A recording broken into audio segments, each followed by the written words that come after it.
大家晚安啊！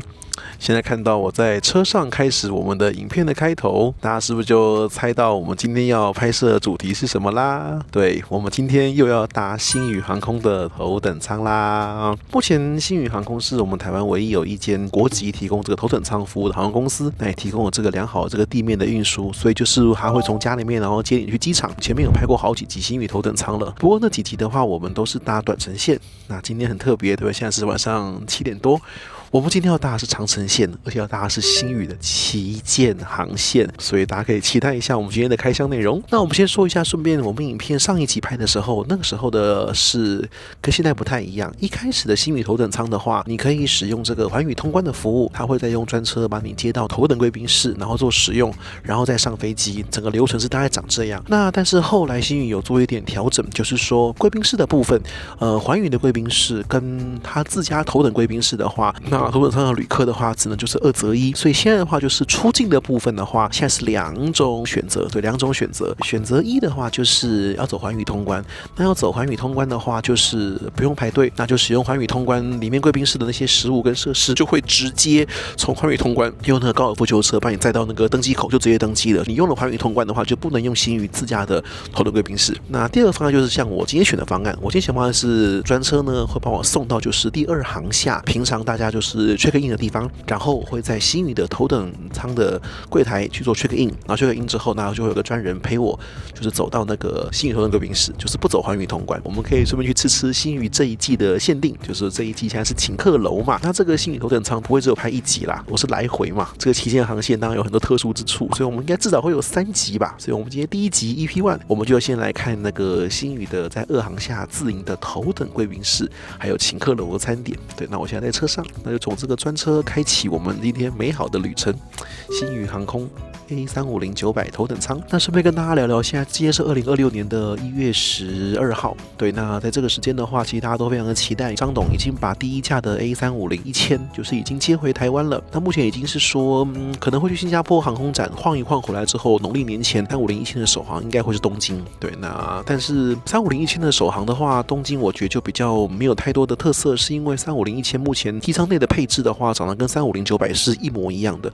傳說星宇的話，它後面交的350-1000就現在可能不太一樣。那後面交的350-1000的話，聽說才會有就是全新的頭等艙的設計。短程線我想大概就長那樣。台北東京跟台北新加坡這2個一開始的頭等艙航線我們都搭過了。我應該會有興趣的是350-1000到時候如果飛歐洲，那我就有興趣了，因為飛歐洲就是全新的航點跟全新不一樣的東西了嘛。那我相信星宇飛歐洲應該也會推出一些新的一些東西。我們如果有機會的話，去拍拍就是星宇那個飛歐洲的部分。目前我想頭等艙應該沒有能夠超越那個的硬體設施啦，就是我們那個00001還沒看，趕快去看到認識一下我們頻道001。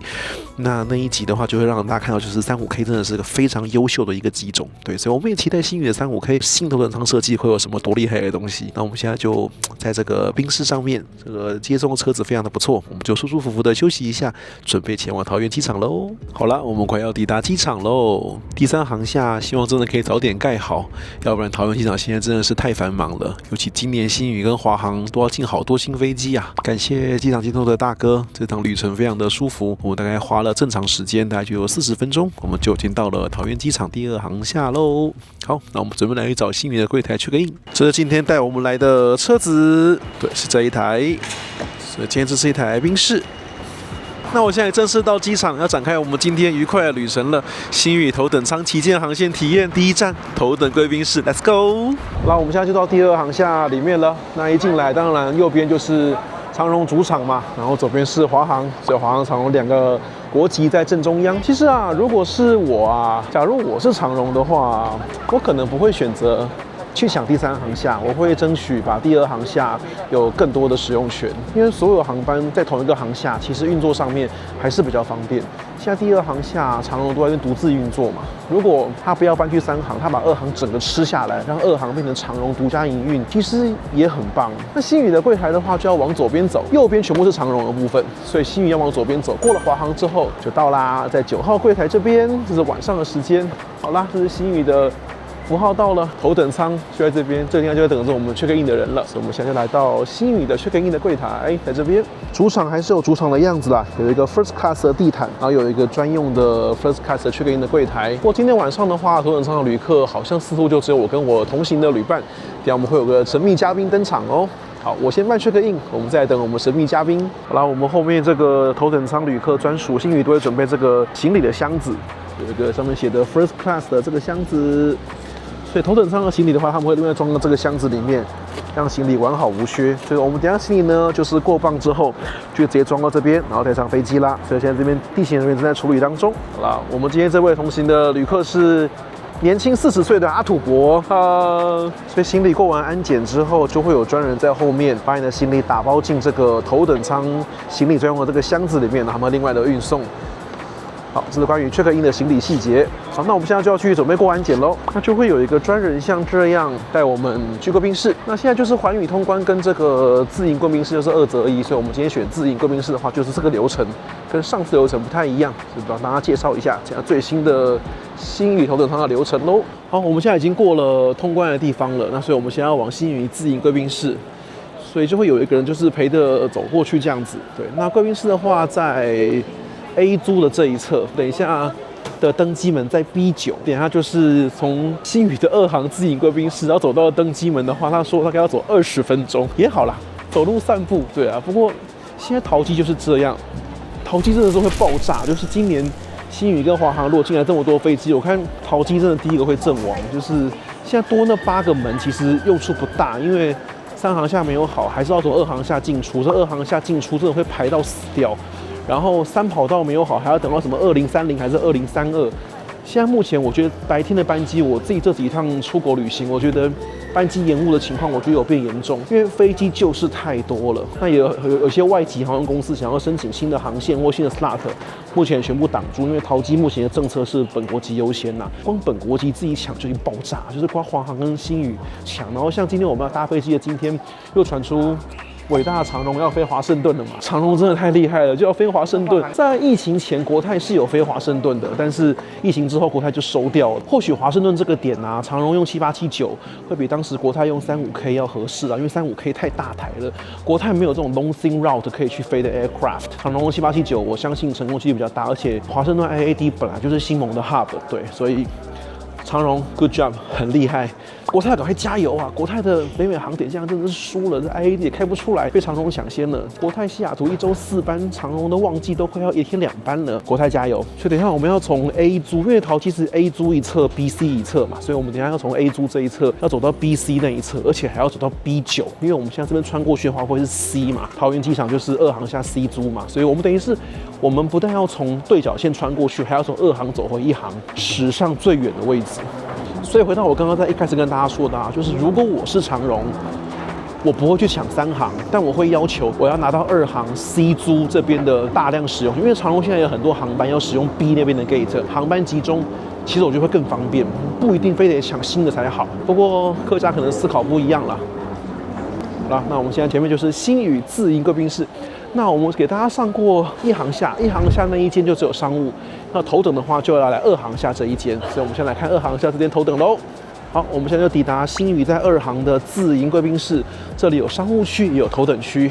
那我們今天就帶大家來看看，仔細的再看一次，這是我們的2房星宇頭等貴賓室。上次搭東京來的那時候是清晨，那現在是晚上時間。好啦，我們跟上次拍影片坐到一樣的座位，就是這裡啦。就是個隱秘的小包廂區。頭等貴賓室的話，空間並不大，因為其實頭等艙客人也不多，大概就像這樣。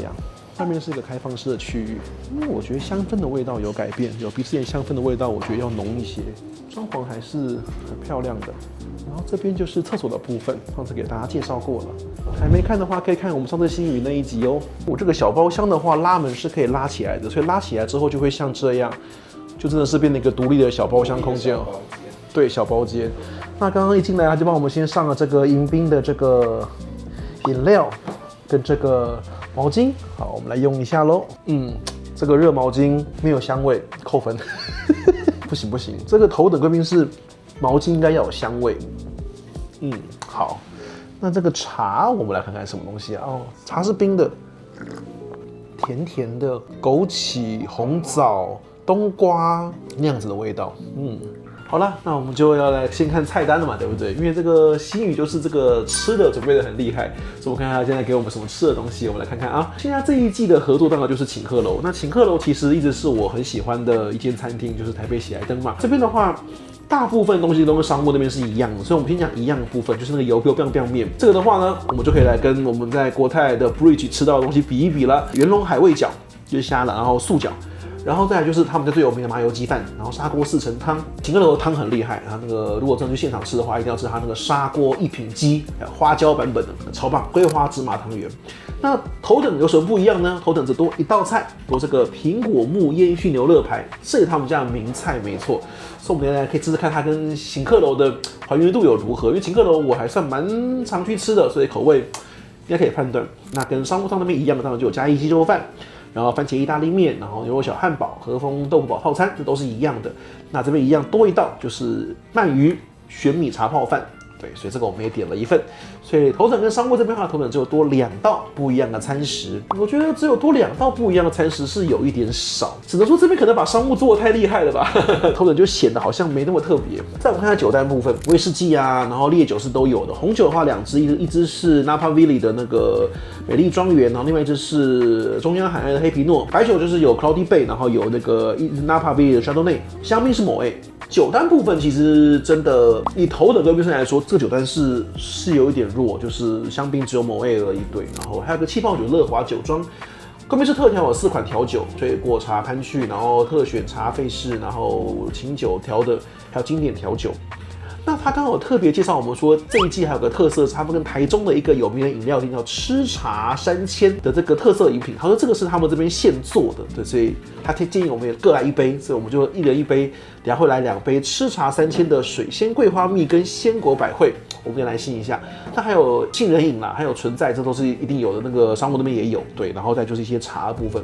這特色飲品比較有特色，單純論酒的部分，我覺得就以頭等貴賓室來說，我覺得是還有蠻大的進步空間。我覺得晚上這個時間來跟白天來還是不太一樣。這個時間來就可以比較悠哉來吃點東西了。對，我們的酒先來了，這是我的 Cloudy Bay。好，我們現在 Cheers Cloudy Bay。Cloudy Bay 還是 Cloudy Bay 啦，真的一如既往的味道。沒錯 ，Cloudy Bay 對我來說就是國泰的味道。好，那我等餐食上來嘍。這看起來賣相蠻不錯的，離我最近的是這個是那個芝麻湯圓，然後這就是他們最有名的這個麻油雞飯，喜來登最有名的請客樓，這是砂鍋四神湯，然後這是2顆蒸餃，一個是蝦，一個是素的，然後最遠方那個就是油潑 biang biang 麵，那個來跟國泰超級比一比了。好了，那我們現在就來品嘗美食時間。好，我們現在就先來品嘗。我們先從這個蒸餃先吃起好，因為蒸餃我覺得是一個比較容易失敗的東西。先試試看這個蝦餃，它有給醋跟醬油，那我們就先從醋開始來沾一點試試看。這個新宇台中貴賓室那個比起來，喜來登這也蠻好吃的。其實喜來登這個請客樓東西本來就好吃嘛。另外這顆是素餃。我覺得素餃很好吃。我們下一個來是biang biang麵好了。哎呀，這個國泰在香港那個biang biang麵就是噱頭了，那個真的不怎麼樣。喜來登版的應該是好吃啊，我們看看請客樓版的。不過這個還原度不容易哦，我來試試看。請客楼我都很常吃，這還原度很高，這比國泰Bridge的biang biang麵好吃100倍。真的嗎？好厲害！你吃有没有？品嘗看看。我們請我們的阿土伯來試試看。真的很棒，很夠味，很夠味，而且面條沒有爛掉，非常的 Q。那我們的吃茶3000也來了，吃茶3000。這杯是他們有個這個吃茶3000 Starbucks 的聯名款的，可以一直長這樣，我們給聽眾看一下。好，就等我們來喝看看。好，下一個我們就來試這個麻油雞飯。我覺得biang biang麵如果都做成這樣子的話，那麻油雞飯一定沒有問題啦。好，我們來介紹一下哈，喜來登的這個請客樓的麻油雞飯啊，靈魂是什麼？大家知道嗎？是這個。它這個薑片，它把它煸炒過後之後入味，這個薑片是可以直接吃的。他們家的招牌就是說，它除了這個飯很入味之外，然後雞肉一定要配這個薑片吃。所以我們現在就搭着這個薑片跟雞肉跟飯一起，可以。目前這幾個都很好吃哎，然後再來我就来試一口這個砂鍋這個四神湯。湯品類我覺得還原比較簡單啦，我覺得比較困難的是那個麵啊，還有蒸餃比較容易失敗，但目前都沒問題。這個湯圓當甜點我們最後再來吃，然後我們現在後面又上了下一個就是這個鳗魚茶泡飯，鳗魚一塊，然後茶泡飯。然後茶在這裡，那我們現在就倒一點茶進去。好，那現在我們來試試看這個鰻魚茶泡飯。哦，它這個飯裡面是有一些佐料的，然後這個芥末這些東西拌開，好吃，很棒。目前吃的食物每一樣都非常的讚。我們來喝一口這個飲料，他說這一杯會比較甜，百香果做這杯會比較甜，這杯。也還好，另外這一杯他說是烏龍茶做底的，我覺得這杯比較甜呢，兩杯都好喝。重頭戲來了，就是頭等艙跟商務艙不一樣的那一道請客樓料理——蘋果木煙燻牛肋排。這一道也是請客樓的名菜，沒錯。好，我們現在就來看看這牛肋排，切下去的手感是蠻正確的。牛肋排當然就是像這樣了哈。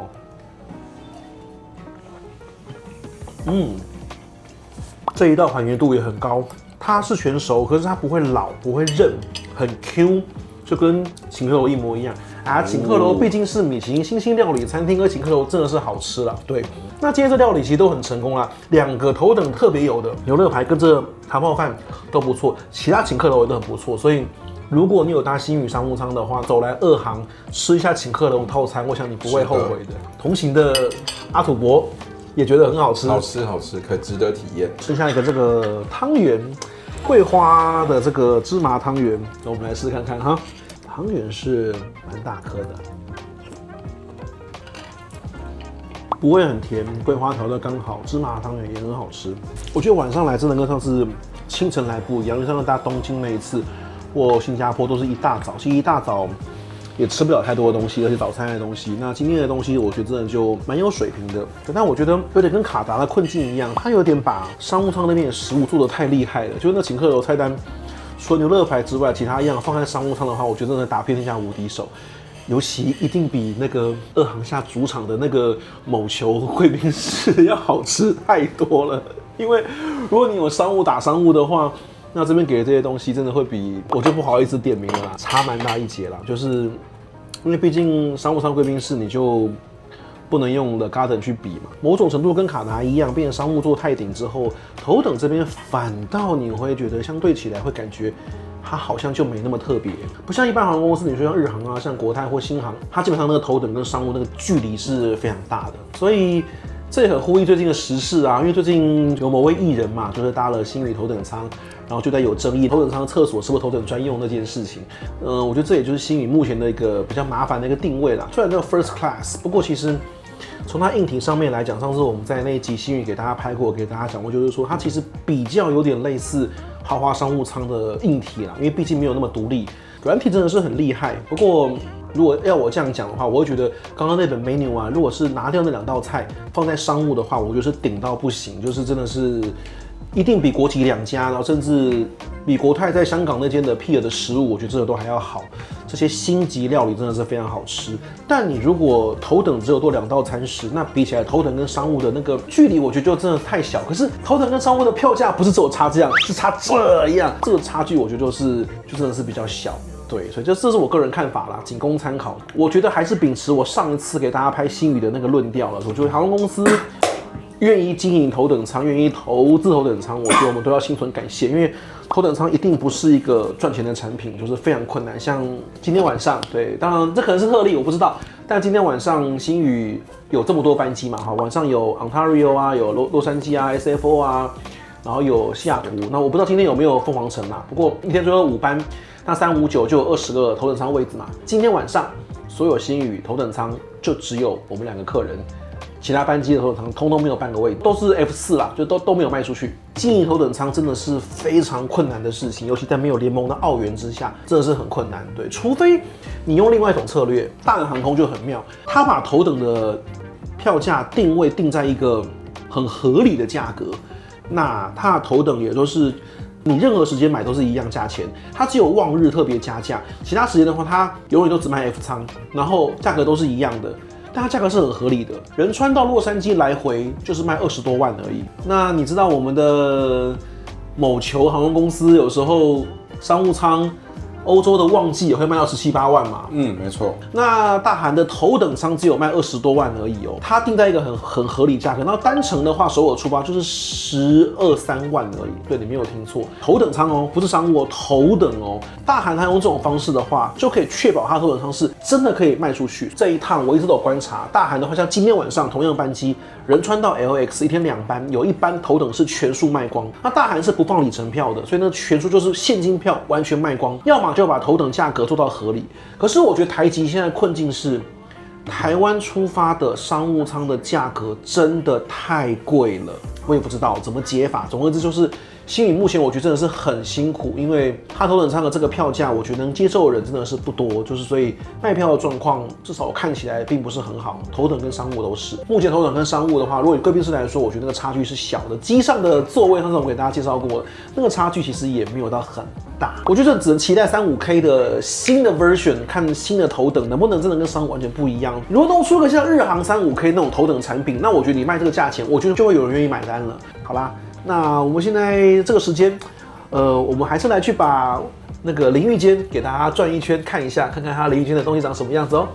Let's go。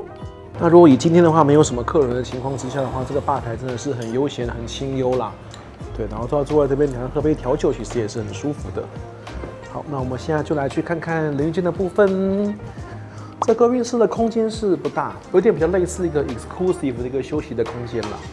淋浴間的話是在門口這邊，這個淋浴間倒是很有頭等的架勢，空間夠大，然後裝潢的也蠻漂亮的。那備品的話是全套的1手，相當不錯。那當然各種的牙刷、牙膏備品都是有的，整套。那裡面它準備的這個備品的話也都是可以帶走的，如果你需要的話，還有給這個1手，它是小罐的，所以如果你要帶的話是沒有問題的。有詢問過這邊的人員。這個小罐的就是洗頭髮的、洗身體的跟潤髮乳都是有的。然後吹風機的話是 Dyson。好，這是星宇頭等貴賓室的專屬淋浴間，很漂亮的。星宇航空又幫我們送來甜點，右邊這個是橙記的，這個是巧克力蛋糕，中間是鹽之花的布丁。那它左邊放了2個小瓶子呢，一個是格馬蘭威士忌，一個是日本的芝多威士忌。他說這個布丁的吃法是可以把威士忌淋上去，然後一口挖起來吃，是個特殊吃法。阿土伯啊，他說這個布丁他吃過，非常的好吃，一定要來嘗一下。我們先試一口這個布丁的原味。上面是起司奶蓋，下面是布丁，非常好吃。好，那我們來加一點這個格馬蘭威士忌，然後一口挖起來。真的好吃哎！威士忌的麥芽香搭配上這個布丁的口感，它上面的奶蓋3種層次合在一起，非常的入口，非常的香。那我另外還點了一杯這個茶菲式的這個調酒，不錯。再來試一口這個巧克力蛋糕，我沒有很愛巧克力，但是這蠻好吃的，一點點像冰淇淋的口感，然後脆脆的。還有堅果，不過這布丁真的是非常的亮眼，這個可以多吃一個，甜點非常的完美。好啦，那我們現在坐在這個漂亮的吧台上面，幫大家做一個收尾吧。星宇在2航下的貴賓室真的是蠻不錯的。那其實我們今天這樣等於也開箱了商務的部分啦，因為那一張 menu 的話，就是商務艙的東西他們都有。我覺得如果真的搭星宇的話，非常推薦大家來這邊吃行客樓的餐點，真的很好吃。那個 biang biang 麵真的處理的非常的棒，大家一定要來嘗一嘗。我覺得跟在台北喜來登的現場吃，只差在喜來登的話會讓你自己拌，特別是幫你拌好的，但是我覺得真的非常棒，所以這是很用心的一個合作餐點。頭等的話，這邊當然就多2道菜，也是非常值得嘗試的。那總而言之，我覺得大家頭等艙在上飛機前啊，這邊吃點東西，然後休息一下，然後這個很 exclusive 的這個一個環境真的是很 chill。1航下那邊就是我們影片上過了嘛，那個就真的比較稍微空間真的太小了啦。對，那這邊真的時候就是舒服很多啦。好啦，那這集就是星宇航空在2航下的頭等貴賓室的專門介紹。那我們就準備期待下一集，就是真正的飛行體驗了。我們今天要飛也是星宇的旗艦航線哦，非常非常重要。那後面還會有一集非常特殊的，大家可以期待一下哦。我們要準備上一個星宇的連續特輯了。今天不用坐車，今天在門口。这是環宇商務中心的部分。那因為我們今天抵達時間真的是比較早，所以剛好這個時間就只有我們一組客人。那我們就會帶大家看一下環境，因為這是新整修好的。那這邊就有一些簡單的食物在這邊，叉燒酥啊，然後雞翅啊什麼的。他正在做一些擺設。這邊的話也有一些飲料放在這個吧台的上面，然後哈根達斯的冰淇淋。那這邊大家看到的話，這目前是新裝潢的部分，它已經都整個整修完畢了。那這邊還是有像這樣一間一間的這個包間。那出入境的話，都是使用這邊統一側，海關在前方。是有比裝潢之前也要漂亮一些啦，但整體空間就不是很大，大概就像這樣。那2樓的話就這邊，淋浴間的話在3樓，還有健身中心，待會再去看看。那我們今天因為搭乘星宇，就會有個星宇特殊的這個板子。那今天是一塊起司蛋糕，還有一杯熱茶。好，那我們今天把這一段附在我們的星宇頭等貴賓室的後面這一段呢，是因為星宇航空在我們之前上一集一開始，就是我們集數比較前面那一次給大家拍的時候，那個時候星宇的頭等的話是可以同時使用這個環宇商務通關，然後再加上它自營的貴賓室。不過後來就規定有改變，也有人說是 cost down 啦，不過我覺得就還是不錯啦，就是它現在就讓你2擇1，就是說你要嘛就是用環宇通關，然後用環宇這邊的貴賓室的這些食物，那要麼就是走一般的通關，然後去星宇頭等自營貴賓室，等於2邊的話你只能2擇1。那如果你選自營的話，就像我們來程那樣哈，那你就要自己用步行的部分走過去。那如果選環宇的話，那就是你直接車子送到環宇的門口，因為星宇頭等在台灣是有配機場接送嘛，所以送到那個環宇之後，那通完關在這邊享用完這邊的食物之後，他就會從這邊直接用車帶你去登機門登機，看你的需求是什麼。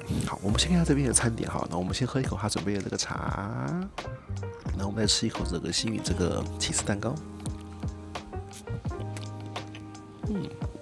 這一塊 cheesecake 很不錯，好吃。跟我上次來環宇通關，裝潢這邊是變新的，但是我怎麼覺得餐點的選擇好像變少了？我們來看一下哈，現在主餐的話就是紅燒半雞半肉牛肉麵，然後這個古早味貢的米粉湯跟清粥小菜還沒有供應，即將供應。合作精選現在是富錦樹海菜香檳，給這個蜜棗煨肉，比較多是很多素菜，祥和素食，還有松露油飯、麻油猴頭菇麵線。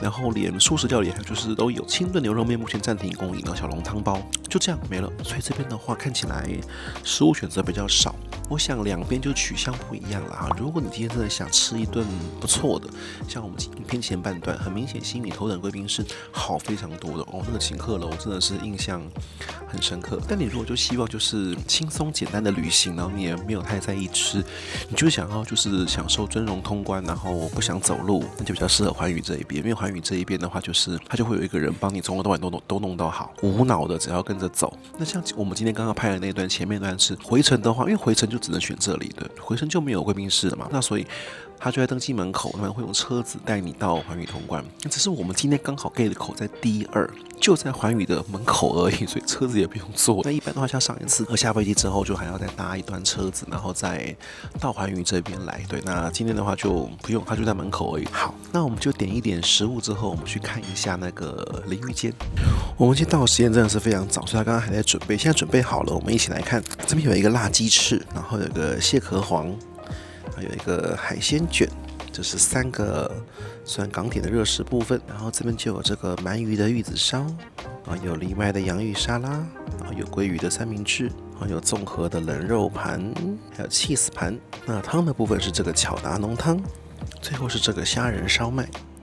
那這邊的話，除了就是斐濟水，然後紅烏龍之外，蘋果汁，再就有一些洋芋片，然後再就是有這個奇美的鳳梨酥。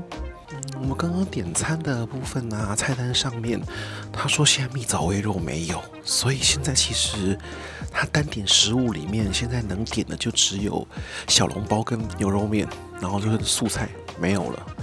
我是有點驚訝，因為這樣子的話，這環宇通關跟我上次來裝潢是變新了，但是食物部分，哇塞，這個 cost down 好嚴重啊！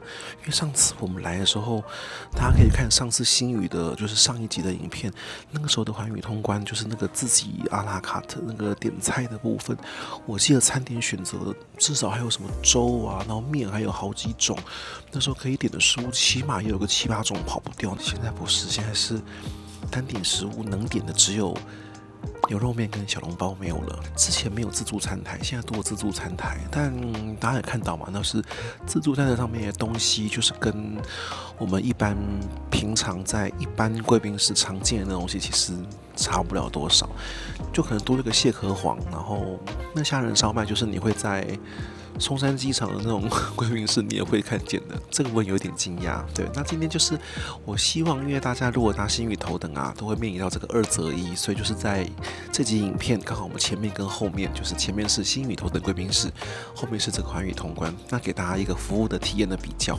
所以我想我們可以直接下結論啊，因為如果你是在意好好在地面上吃一頓飯，然後上飛機之後可能就想要好好的休息，那地面上如果你希望有個更好的餐飲體驗的話，那我想星宇在2航的頭等貴賓室是你的不二選擇。這一季跟請客樓，我想之後的合作也不會讓大家失望，就星宇的吃食真的都很好。寰宇的部分的话，就是一個尊榮感，然後一個快速通關，然後讓你不用走路可以很輕鬆。但是這個吃的部分確實跟之前比起來，這個 cost down 真的是蠻嚴重的。我們等一下去看一下2樓淋浴間。好，那淋浴間跟其他設備的話，往上樓，所以我們現在走這個樓梯上3樓。整修過後，這個淋浴設備能不能好一點？哦，這邊有一個按摩椅，然後簡單的一個跑步機。淋浴間在這裡。這淋浴間是蠻大間的，這是1個人使用的分量，還有個蠻大的淋浴間。備品的話，用的是這個木時光。這個是之前我們有朋友在寰宇這邊的，就是浴室真的是滑倒，這邊真的是非常的滑，所以大家特別要小心。這個浴室的話，首先它有一間獨立的廁所，然後在淋浴間部分，備品的部分 Made in Italy、Oro Verde 這個牌子，味道聞起來是蠻香的。然後有一個小小的像這樣的一個烤箱，我感覺是還沒有加熱，這應該可以自己用。還可以啦，因為空間是蠻大的，然後這邊有個坐的梳妝台的地方。我感覺淋浴間這個只有1間的話，尖峰時刻應該是供不應求。好，那這是不要讓大家開箱淋浴間部分哦。空間是蠻大的，就是頭等貴賓室的大小。對，然後還有烤箱是亮點，只是這個地板真的是蠻滑，因為它這個完全就是鋪的就是這是大理石的。我現在穿鞋子的話是不滑，但洗完澡的話，這應該是蠻滑的。好，那我們走回樓下。不過呢，因為我們這一趟是去洛杉磯嘛，就是這個星宇頭等 JX2 跟 JX1 的來回這個班機，所以我們在洛杉磯也有使用特殊的一個地面的 PS 的服務，有點類似這邊的寰宇通關。那我只能說啊，完全不能比啊，等級差太多了，當然價格也差非常多啦，所以也不能這樣比較啦，就是可能這邊寰宇通關的價格在那邊直接換成美金吧，就30倍。對，好，那我們現在回到座位，我們的牛肉麵也來了，我們來看一下。好，那我們現在來試這個牛肉麵了。我們先試一口湯，再試一口麵，麵條還可以，青菜。桃園機場貴賓室這麼多的牛肉麵，這個寰宇給這樣的牛肉麵，我覺得就是很普通。完全說不出什麼亮點，唯一的亮點就是它這個麵條是我喜歡的麵條。那這是我個人主觀口感啊，我是喜歡吃粗的麵條，然後比較有嚼勁的麵條。所以你要硬說的話，這個麵條是我的菜沒有錯，但是整體牛肉麵湯頭各方面就真的很普通。國泰的話有非常濃郁的紅燒味道，而且國泰裡面那個配料，它那個蘿蔔跟紅蘿蔔都非常的好吃，牛肉非常非常的軟嫩。華航的話當然就是比較重口味，但是它那個重口味非常的香。那長榮鼎泰豐當然就更不用說了嘛，对不对？那星宇的話，請客樓餐點一定好，比這個好。這個就是很台灣口味，就是你一般在街頭巷口會吃到的基本牛肉麵口味，就是這個口味。放到貴賓室，我覺得會有一點可惜。那我覺得他這個整修過後，所有的經費都拿去這個整修了，可是跟我上次來就是換了這個桌子，然後換了椅子，鋪了地毯，然後本来之前有一區，大家可以去看之前的影片，之前有一區就是它那個像那種酒威士忌的那個展示的櫃檯，那個被拆掉了，又變成一堆座位，所以我覺得拆掉一區，其他真的沒有改變什麼。好，那我們另外一道小籠包也到了，我們看一下小籠包，看上去好，我們沾一點醋，這就是在松山機場貴賓室會吃到那個無限取用的那個小籠包，而且是一模一樣的，就是冷凍加熱，好，完全不行，0分。